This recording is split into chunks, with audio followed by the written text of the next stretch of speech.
এক গ্রামে জয়দেব নামে এক চাষি বসবাস করত।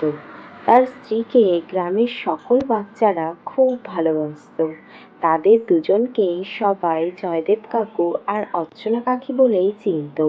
তারা বাচ্চাদেরকে খুব সুন্দর সুন্দর শিক্ষামূলক গল্প বলে শোনাতো, যাতে তারা বড় হয়ে ভালো মানুষ হতে পারে।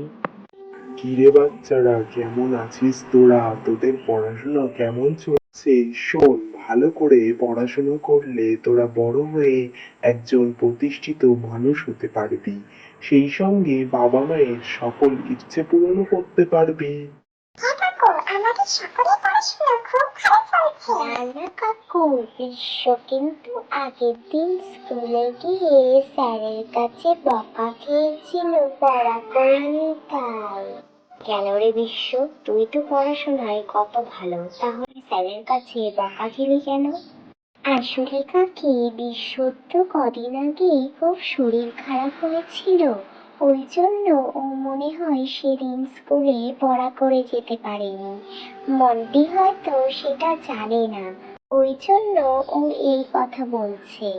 কি শুনছি বিশ্ব, তোর নাকি শরীর খারাপ হয়েছিল?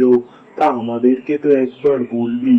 এখন আবহাওয়া পরিবর্তনের সময়, ওই জন্য সবার শরীর খারাপ হচ্ছে। একটু সাবধানে থাকিস কিন্তু তোরা। তোমাদের সঙ্গে তো বড় কথাবার্তা শেষ হলো, আর গল্পটা শুরু করো না। আমি গল্প শুনবো বলে কখন থেকে বসে আছি, আর তোমরা এদিকে কথা শেষ করতে পারছো না। আচ্ছা বাবা, আর উতলা হতে হবে না। আজ তোদেরকে একটা খুব সুন্দর গল্প বলবো, তাহলে শুরু করি।